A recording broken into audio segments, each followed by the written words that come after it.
Bonjour à tous, merci de m'accueillir. Permettez-moi de commencer en vous disant ma joie de partager cette journée avec vous en ce lieu qui est cher pour chacun d'entre nous, qui est cher particulièrement pour mon diocèse de Carcassonne et Narbonne, qui a la grâce d'être tout proche. Nous sommes des voisins de Lourdes. Et c'est toujours en voisin que nous venons ici, nous confier à la Vierge Marie. Effectivement, comme cela vous a été dit, mon propre diocèse arrive en pèlerinage à partir de ce soir. Donc j'ai été heureux de pouvoir concilier l'invitation qui m'est faite avec le pèlerinage de mon diocèse qui commence dans quelques heures ici même et dont je confie tous les fruits à votre prière.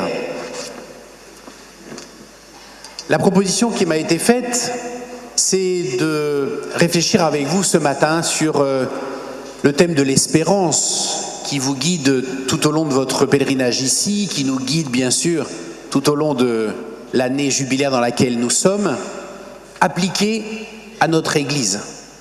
Nous demander ensemble quelles sont encore, oserais-je dire, nos raisons d'espérer dans l'Église face à notre Église telle que nous la voyons vivre, telle que nous en connaissons l'actualité et les réalités. Avons-nous des raisons d'espérer? Pouvons-nous trouver dans l'Église aussi une source d'espérance?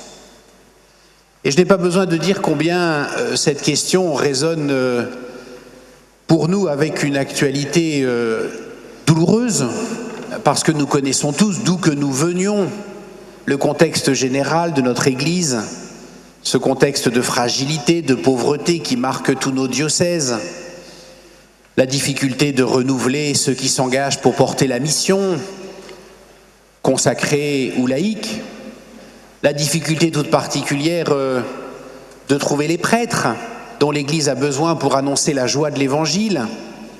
Et je vous invite à porter avec ferveur cette intention particulière ici à Lourdes.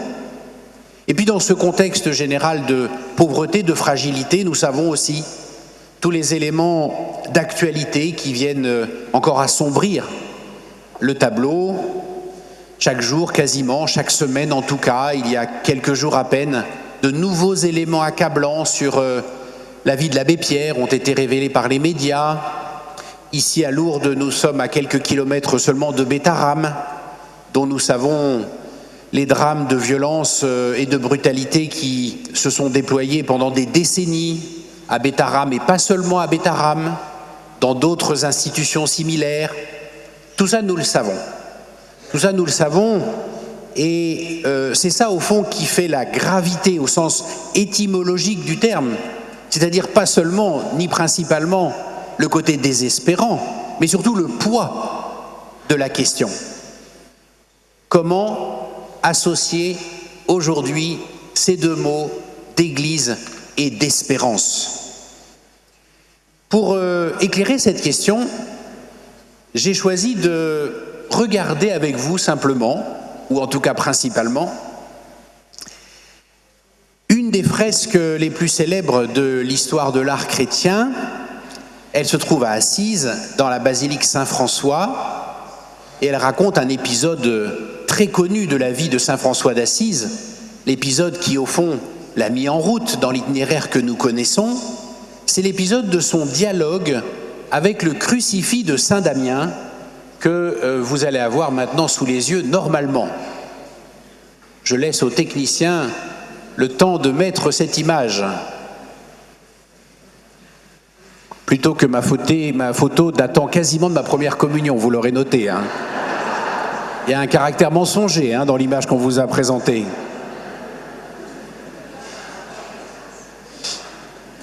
Alors, va-t-on voir arriver Saint Damien ?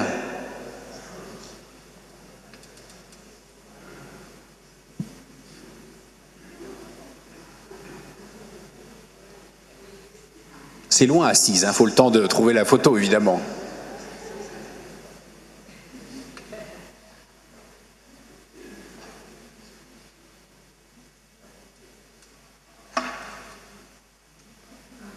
Voilà.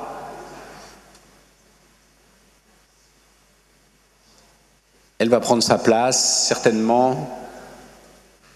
Merci beaucoup.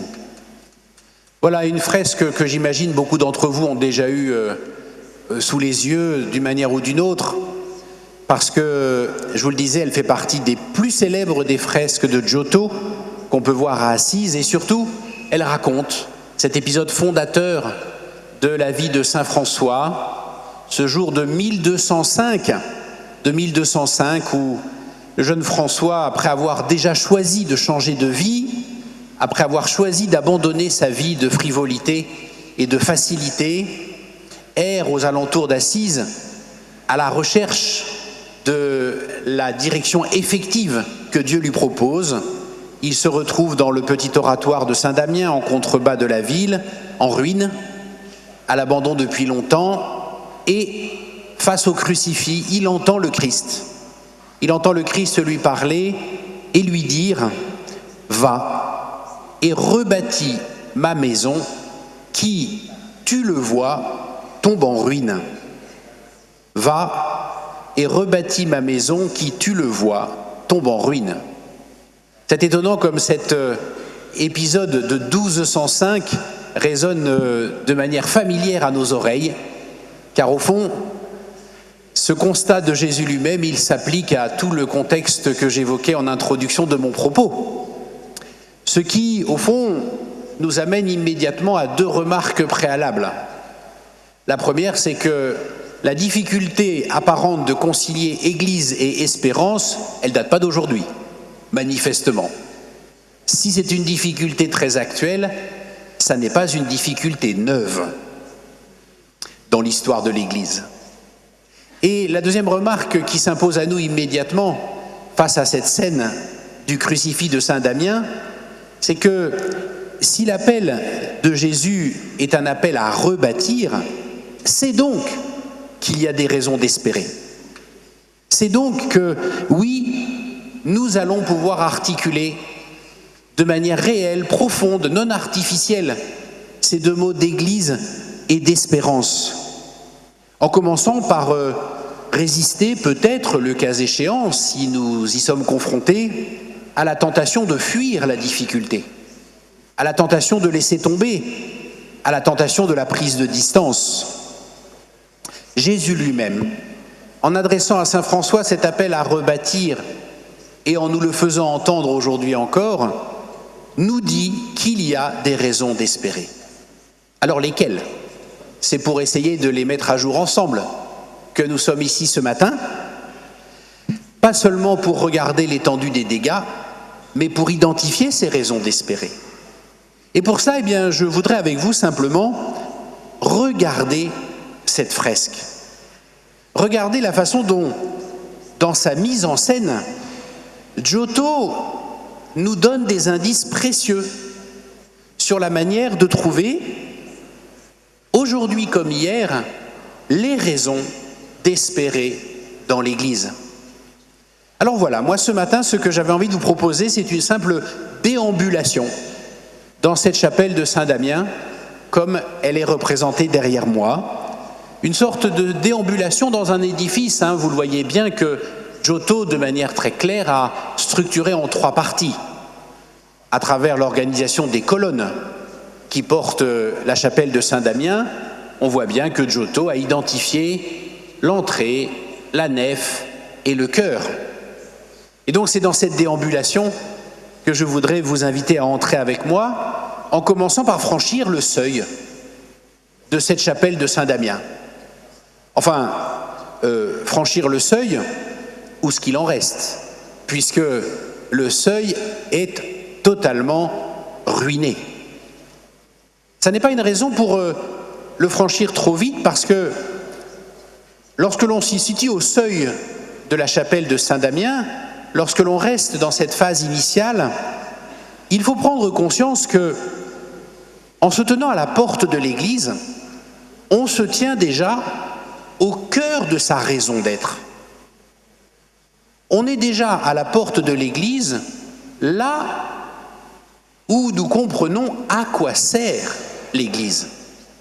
L'Église, elle est là pour être une porte, elle est là pour être un seuil, Elle est là pour être le lieu de la rencontre entre Dieu et les hommes, et donc le lieu de la rencontre des hommes entre eux, sans distinction de race, de culture, de génération ou de niveau social.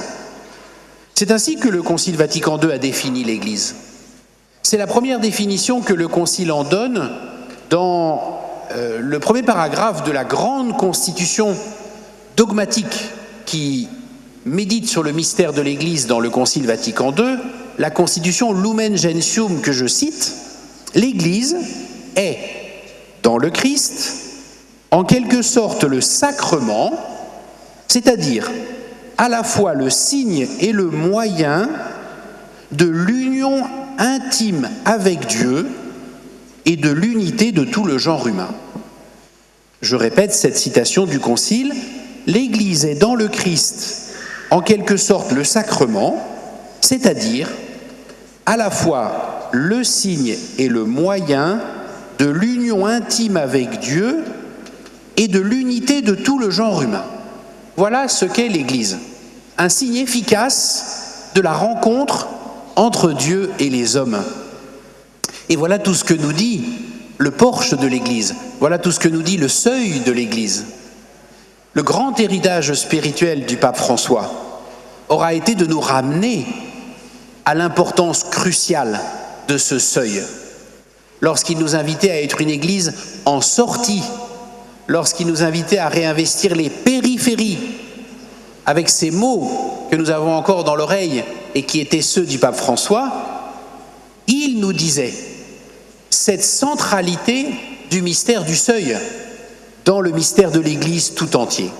Et d'ailleurs, au fond, s'il fallait s'en convaincre définitivement, il suffirait de se rappeler que c'est pour ça que nous nous appelons l'Église. Le mot Église, c'est un mot grec qui veut dire rassemblement, tout simplement. Ecclésia, rassemblement. Donc, il ne faut pas trop vite franchir ce seuil avant d'avoir pris conscience que si l'Église existe, si nos communautés existent, si nous existons, c'est pour être porche, c'est pour être lieu de passage vers Dieu pour ceux qui aspirent aujourd'hui encore à le rejoindre. Or, nous en avons le constat sous les yeux, c'est quand même la partie la plus évidemment, la plus largement ruinée de l'église de Saint-Damien. Et de l'église aujourd'hui d'ailleurs. Parce que si les scandales que j'évoquais tout à l'heure nous blessent tant, si la pauvreté générale de moyens qui nous affecte nous inquiète tant, c'est parce que nous mesurons bien que cette réalité pèse sur notre capacité à accueillir, sur notre capacité à faire venir à nous, accompagner efficacement, intégrer à la communauté ceux qui voudraient au fond nous rejoindre.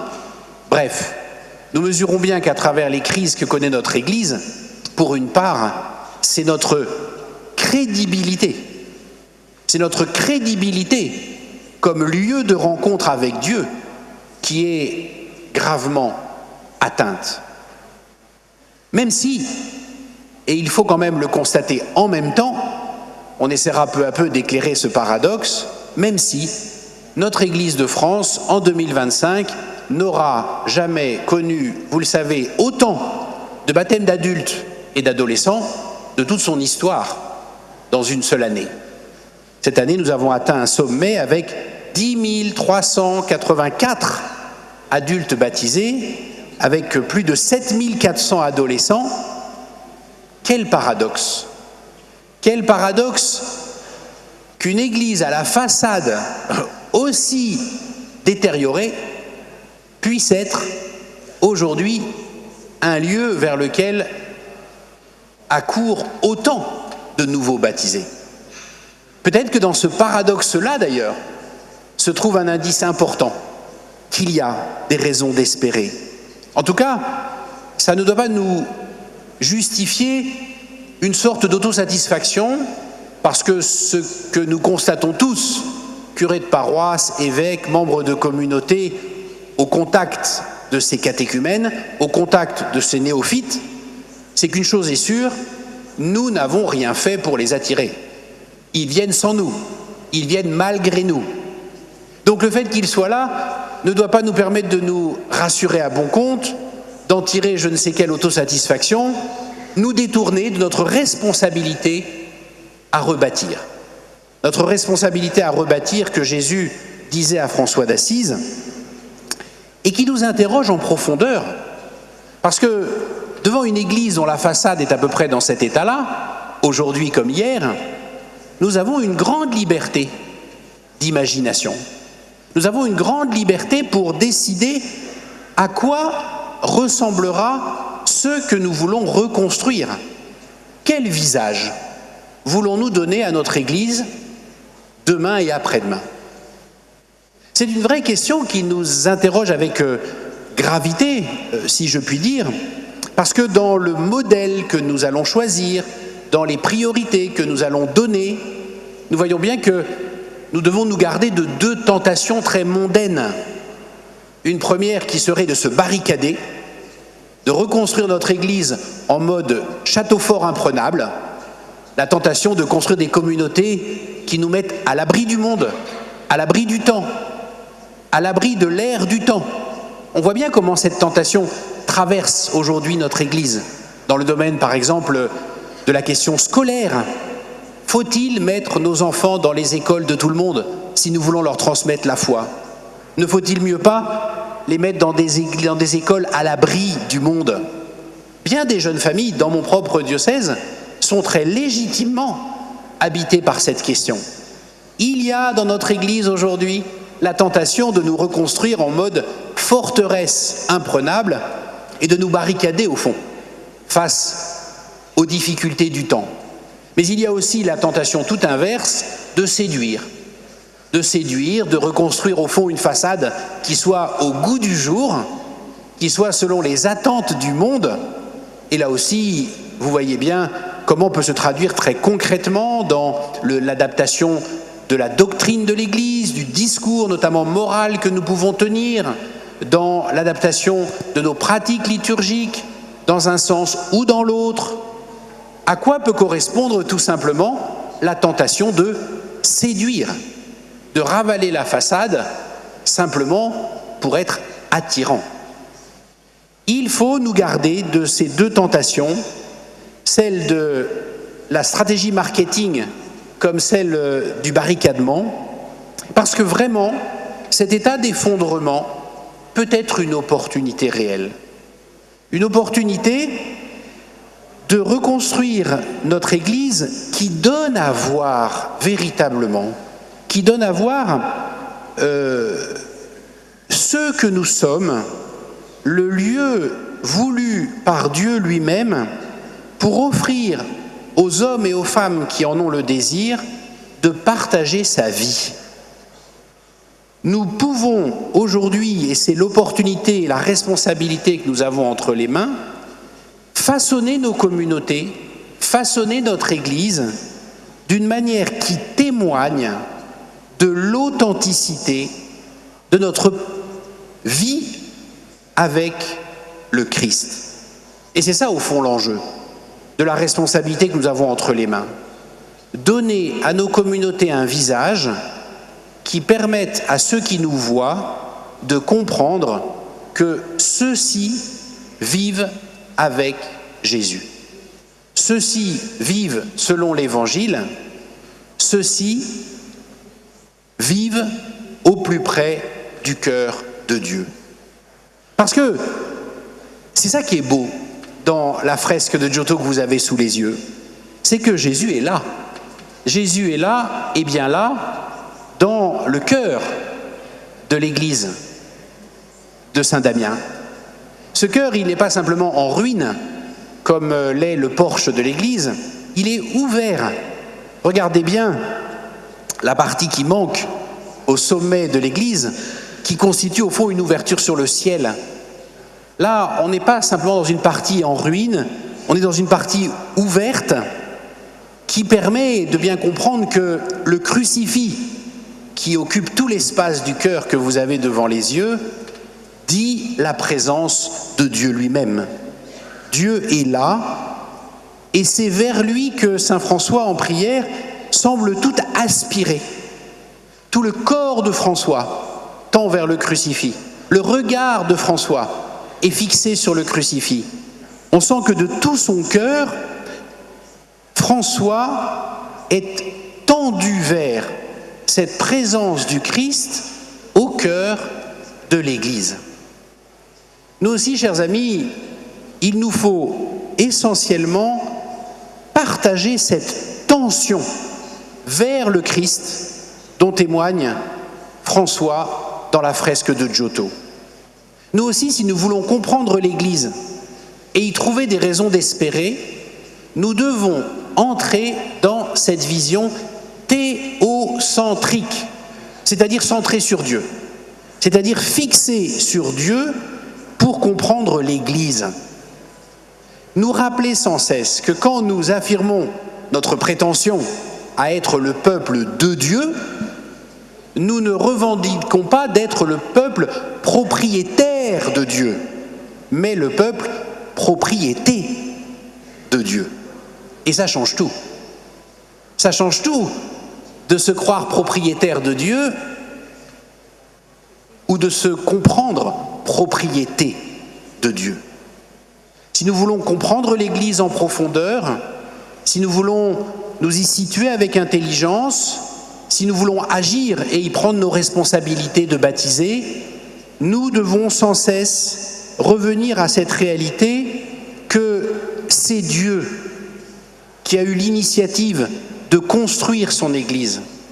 C'est Dieu qui a l'initiative de son organisation. C'est Dieu qui a l'initiative de sa mission. De bout en bout, nous sommes le peuple de Dieu, c'est-à-dire le peuple propriété de Dieu. Oui, c'est Dieu qui a pris l'initiative de constituer son Église. Aucun d'entre nous ne serait ici ce matin s'il n'avait un jour fait l'objet d'un appel personnel de Dieu, laïque comme consacré. Ce n'est pas vous qui m'avez choisi, c'est moi qui vous ai choisi et établi, dit Jésus à chacun d'entre nous ce matin encore. À lui l'initiative de la constitution de son Église, à lui l'initiative de son organisation fondamentale.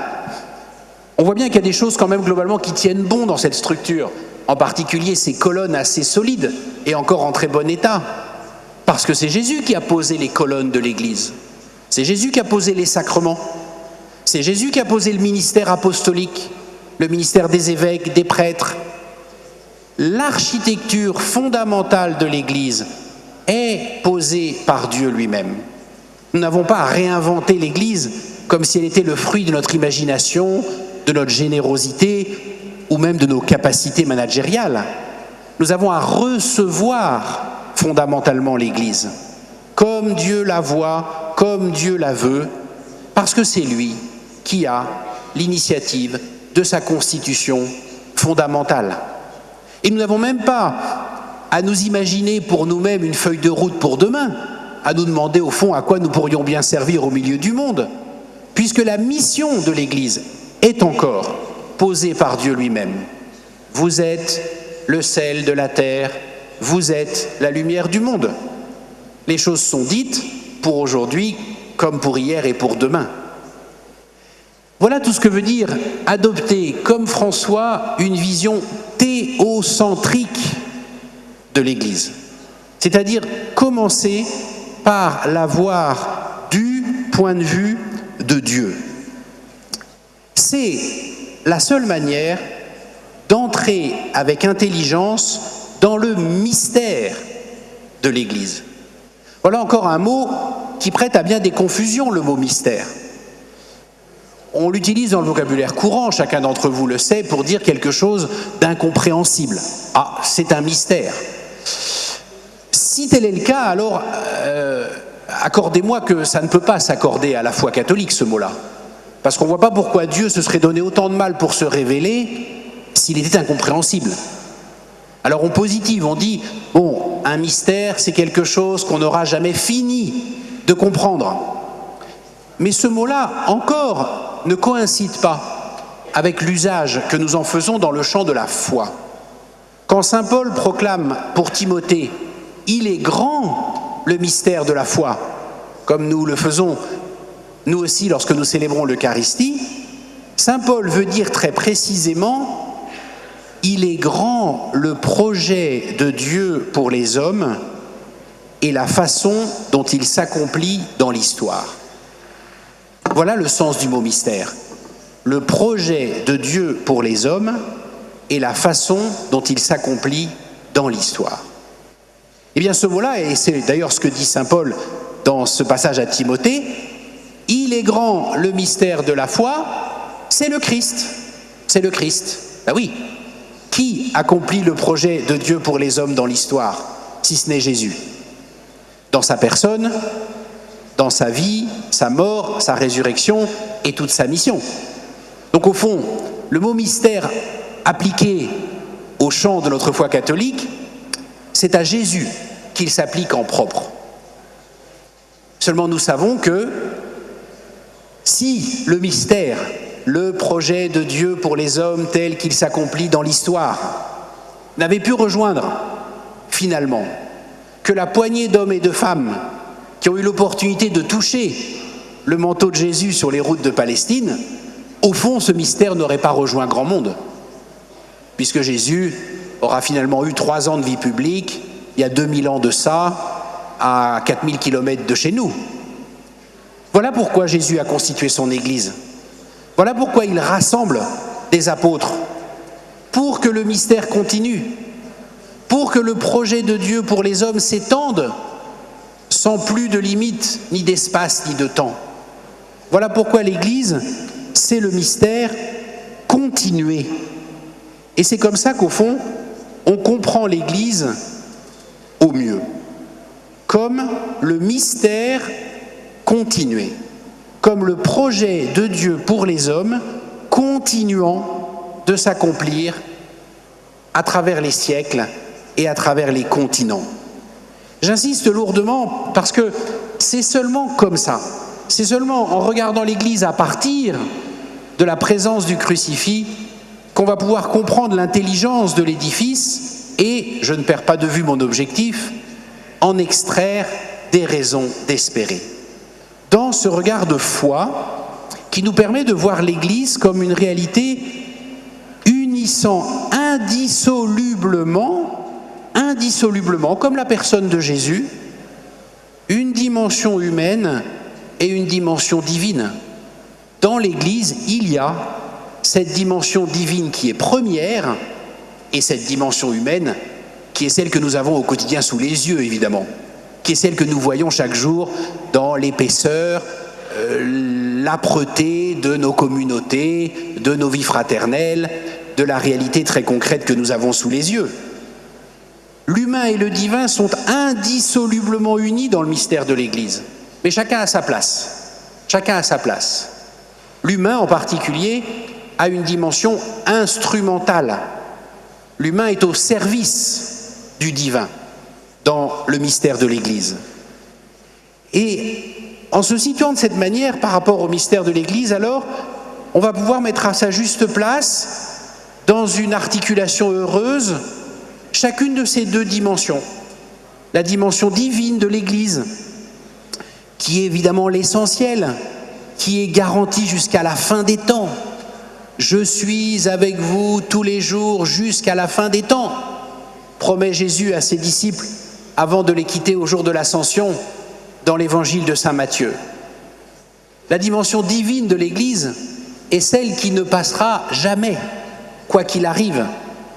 Et puis la dimension humaine qu'il faut situer dans un ni trop, ni trop peu. Ni trop, ni trop peu, parce que c'est une dimension nécessaire. Ne faisons pas d'angélisme. L'Église a besoin de ses structures. L'Église a besoin d'éléments très matériels. L'Église a besoin d'un bâtiment avec un toit au-dessus de notre tête, des gradins pour s'asseoir. Ne méprisons pas cette dimension-là, mais ne la sacralisons pas non plus. Parce que la dimension humaine est instrumentale, alors elle est sans cesse à purifier, sans cesse à faire évoluer, sans cesse à rénover. Vous savez les amis, une part importante de la gravité prise par la crise des abus et des violences sexuelles dans l'Église vient d'une sacralisation de l'humain. D'une sacralisation de l'humain. On ne va pas mettre en cause le père machin. On ne va pas mettre en cause la sœur truc parce qu'on va détruire l'Église. Mais d'où que la solidité de l'Église tient à une sacralisation de sa dimension humaine. C'est un contresens grave. La dimension humaine a toujours à être purifiée, à être réformée pour être un instrument docile au service de la dimension divine qui fait la substance de l'Église. Je voudrais qu'on fasse un pas en arrière dans notre Église parce que nous sommes passés du porche au chœur en traversant un peu vite la nef. J'y reviens dans cette partie où Saint François, je l'ai déjà dit, se tient en prière. Je voudrais souligner une chose qui me frappe lorsque je traverse cette chapelle de Saint-Damien, c'est que de manière très nette, la nef, c'est quand même ce qui tient le mieux le coup. C'est quand même ce qui est le moins abîmé. Regardez la charpente, regardez la couverture de la charpente, regardez les murs. C'est la partie la plus solide, cette partie dans laquelle Saint François se tient en prière. Comme si Giotto avait voulu nous dire la force de la prière. Comme si Giotto avait voulu nous dire l'importance de la ferveur de notre prière pour permettre à notre Église de tenir debout. Il y a ce message-là dans le contraste introduit par Giotto entre l'état de l'entrée, l'état du cœur et l'état de la nef. Oui, chers amis, recueillons encore ce message-là de la fresque de Giotto à propos de l'état de délabrement de notre Église. La ferveur de notre prière dégage la force pour l'Église de tenir debout. Pas seulement, ni principalement, la ferveur de notre prière personnelle, mais d'abord et avant tout, la ferveur et la fidélité de notre prière d'Église. La liturgie, l'Eucharistie, c'est l'Eucharistie qui fait tenir l'Église debout. C'est l'Eucharistie, comme l'a dit le Concile Vatican II, qui est source et sommet de l'Église tout entière. C'est en célébrant l'Eucharistie chaque jour, comme nous allons le faire dans un instant, que nous construisons l'Église, que nous rénovons l'Église, que nous nous insérons nous-mêmes dans le mystère de l'Église comme pierre vivante de l'édifice. Voilà pourquoi il ne faut pas traverser trop vite la nef de la chapelle de Saint-Damien, mais prendre le temps de recueillir aussi ce message essentiel que Giotto nous donne. Afin d'en venir finalement au cœur de notre propos de ce matin. Voilà, j'en ai fini avec la libre déambulation que je voulais vous proposer dans la chapelle de Saint-Damien. Et maintenant, je voudrais simplement recueillir les éléments que j'ai glanés au fil de mon propos pour répondre de manière nette à la question, pour aujourd'hui comme pour demain, quelles sont nos raisons d'espérer dans l'Église ? Et finalement, si vous avez bien suivi les éléments que j'ai essayé de vous donner depuis une demi-heure, vous aurez probablement conclu comme moi, même si ça peut sembler une manière de répondre à la question par une pirouette, que la seule raison fondamentale que nous avons d'espérer, c'est qu'il n'y a pas de raison de désespérer. Voilà. Non, il n'y a pas de raison de désespérer fondamentalement. Si nous avons compris ce qu'est l'Église vraiment, si nous avons compris toute cette dynamique que Giotto nous suggère dans sa fresque, des raisons de s'inquiéter, oui. Des raisons de souffrir, oui. Des raisons de se scandaliser, oui. Un impérieux besoin de réagir, oui. Mais des raisons de désespérer, non. Non, puisque tout Tout est affaire de regard sur ce qu'est l'Église, sur sa dimension divine, je l'ai dit, et finalement sur le sens du chemin de l'Église à travers l'histoire. Le sens du chemin de l'Église à travers l'histoire. Parce que cette scène, elle a 800 ans, nous sommes en 2025, il y aura, s'il plaît à Dieu, une Église dans 800 ans d'ici là, et au fil des siècles, la marche de l'Église à travers le temps n'est pas une marche à l'aveuglette, n'est pas une marche au hasard. Nous sommes un peuple en marche à la rencontre de son Dieu. Nous sommes un peuple en marche vers le retour de Jésus. Nous attendons ta venue dans la gloire. Nous attendons l'espérance bienheureuse, le retour de Jésus. C'est ce que nous proclamons au fil de nos Eucharisties. Nous savons où nous allons. Nous savons le sens de la marche de l'Église. Et donc nous savons que l'âge d'or de l'Église, c'est demain. C'est demain. Ceux qui, par sensibilité personnelle, par tempérament, situent un âge d'or de l'Église hier, quel que soit votre hier favori, que vous soyez un fan du 19e siècle, du 17e ou même de l'Antiquité chrétienne, la première génération des chrétiens, vous faites fausse route. Vous faites fausse route. Parce que l'âge d'or de l'Église, c'est demain. Le plus beau dans l'histoire de l'Église reste à venir. Puisque nous sommes un peuple en marche vers la rencontre avec son Dieu. L'Église ne doit pas nous apparaître comme un chef-d'œuvre en péril, mais comme un édifice encore en construction. Si nous avons compris ce qu'est l'Église, si nous avons compris la dynamique de son histoire, alors c'est ainsi qu'il nous faut comprendre le côté manifestement inabouti de ce que nous avons sous les yeux. Non plus tant finalement comme un édifice en ruine, que comme un édifice encore en construction. Nous devons nous comprendre, comme dit Paul dans la lettre aux Romains, comme un corps qui passe par les souffrances d'un enfantement qui dure encore. Tous ces spasmes, tous ces points douloureux, tous ces lieux de souffrance que nous ne connaissons que trop bien dans le corps de notre Église, ne sont pas tant les signes d'une mort qui, de manière irrémédiable, gagne le corps de l'Église, que les signes d'une naissance en cours. L'Église est encore en train de naître. C'est parce que nous savons voir les choses de cette manière que nous pouvons le dire sans en faire simplement une pirouette facile.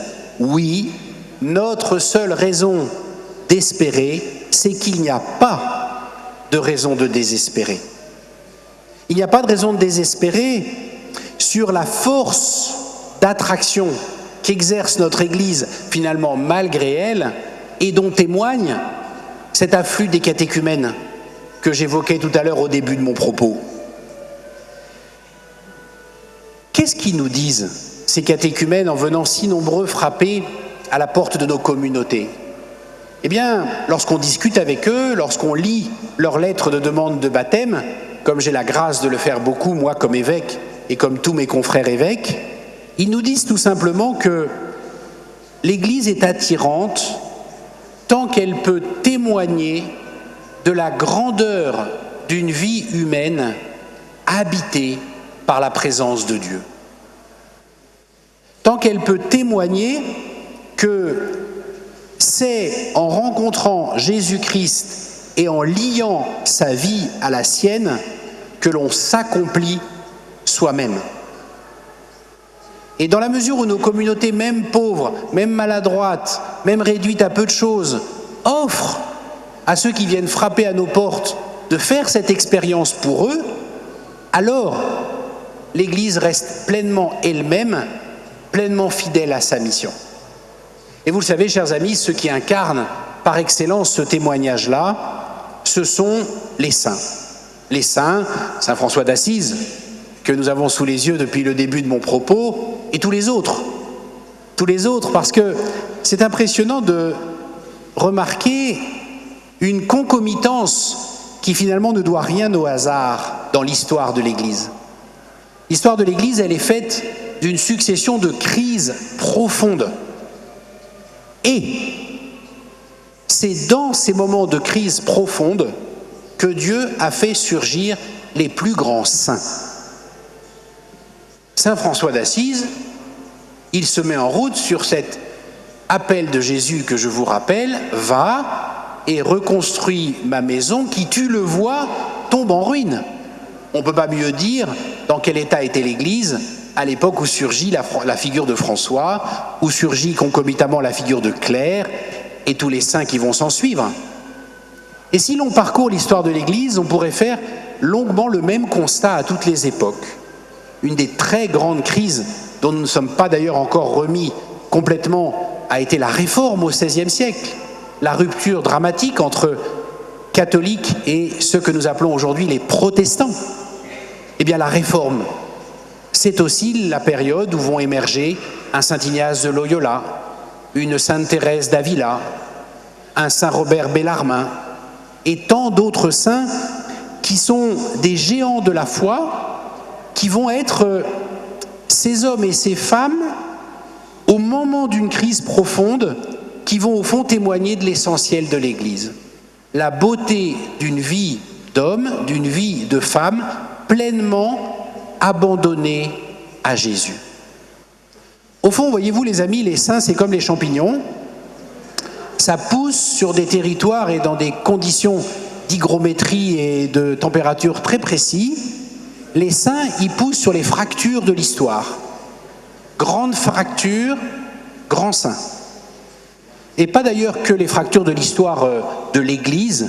Regardez un Saint Maximilien Kolbe, poussé au plus noir de l'histoire de la Seconde Guerre mondiale. Moi, personnellement, je nourris de ce constat une grande espérance. Une grande espérance parce que je suis convaincu, parce que nous sommes dans un moment de crise sérieuse de notre Église, que Dieu est en train de susciter au cœur de notre Église des saints à la mesure de la crise, c'est-à-dire des grands saints. Des grands saints sont en train de pousser parmi nous, ici présents ce matin, j'en suis convaincu, parce que c'est comme ça que Dieu régénère son Église depuis 2000 ans. Et ça me donne une grande espérance. Finalement, chers amis, vous voyez, j'aimerais qu'on ait le temps éventuellement d'interagir un peu, de pouvoir réagir, rebondir, que l'un ou l'autre d'entre vous puisse avoir un peu la parole. Donc, je ne voudrais pas être encore trop long, mais je voudrais récapituler tout ce que j'ai essayé de vous dire ce matin en disant que la clé ultime pour trouver dans notre Église des raisons d'espérer, la clé ultime pour associer pour soi-même paisiblement ces deux mots d'Église et d'espérance, c'est d'avoir bien compris ce qu'est l'espérance. Et c'est en particulier d'être capable pour soi-même de ne pas la confondre avec d'autres concepts assez proches auxquels on associe parfois l'espérance. Commençons par ne pas confondre l'espérance avec l'optimisme. Moi, depuis le début de mon propos, je ne vous ai pas du tout dit si j'étais optimiste ou pas sur l'avenir de l'Église, sur l'avenir de mon diocèse, sur l'avenir de quelque dimension que ce soit de l'Église. J'ai essayé de vous parler d'espérance qui n'est pas l'optimisme. Parce que l'optimisme, c'est un état d'esprit. L'optimisme, c'est une dimension psychologique. Quand l'espérance procède d'une relation comme celle si forte qui se noue entre François et le crucifix. L'espérance, c'est pas un état psychologique, un trait de personnalité de François tout seul. L'espérance, c'est un des trois brins de la tresse qui relie François à Jésus. Ce lien d'enracinement de François en Jésus Il est fait de foi, d'espérance et de charité. Voilà les 3 brins de la tresse qui nous relient à Jésus. Et voilà pourquoi l'optimisme n'a rien à voir avec l'espérance. État d'esprit d'un côté, très psychologique d'un côté, relation qui me touche au cœur de l'autre. Lien qui, par le cœur, m'attache au cœur de Jésus de l'autre. On ne parle pas de la même chose. Ne confondons pas non plus, chers amis, l'espérance avec le courage, la hardiesse, le volontarisme, et finalement toutes sortes de vertus que l'on pourrait développer à la force du poignet. Ça va être, vous le savez bien, l'erreur initiale de François à la suite de cet épisode. Il va entendre Jésus lui demander de rebâtir sa maison, il va retrousser ses manches, il va aller ramasser des pierres, et puis il va commencer à reconstruire la chapelle de Saint-Damien. Bon, Jésus va lui faire comprendre que c'est bien, mais que c'était pas ça le sujet. Bon, c'est pas le sujet. Parce qu'encore une fois, l'espérance ne procède pas d'une de ces vertus qui découlerait de nos efforts. Une vertu que l'on pourrait décider de développer par soi-même. Allez, j'ai fait un super pèlerinage avec les béatitudes pendant une semaine à Lourdes, je décide en repartant d'espérer plus. Ben non, parce que tu n'as pas la capacité à décider d'espérer plus. L'espérance est un don. L'espérance est un don que Dieu peut te faire. Alors oui, profite de ta présence à Lourdes, profite de ce beau pèlerinage que tu vis avec les béatitudes pour demander l'espérance. Mais l'espérance, c'est un don. Quand le courage, la volonté, la détermination, la hardiesse, c'est des vertus à travailler par soi-même.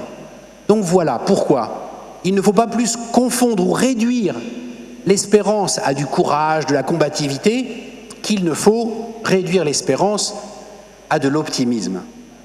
Et enfin, la distinction peut-être la plus difficile à tenir, c'est qu'il ne faut pas confondre l'espérance et l'espoir. Il ne faut pas confondre l'espérance et l'espoir, qui procèdent de 2 dynamiques radicalement inverses. L'espoir, ça consiste à projeter vers demain mes désirs d'aujourd'hui.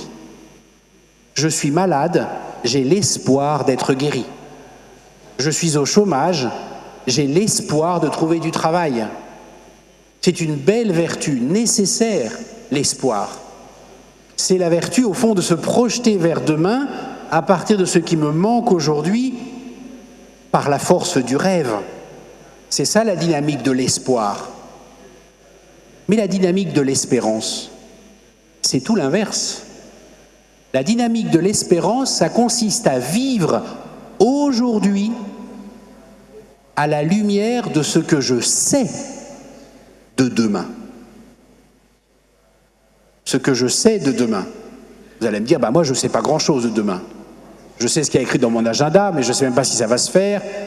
Et puis plus on recule l'horizon du demain, moins je sais de choses. Mais quand même, les amis, on sait l'essentiel. On sait que Jésus est ressuscité. On sait qu'il est le vainqueur de l'histoire. On sait que dans nos histoires, comme dans l'histoire de l'humanité avec un grand H, le dernier mot appartiendra à Jésus. On sait cet élément-là de demain.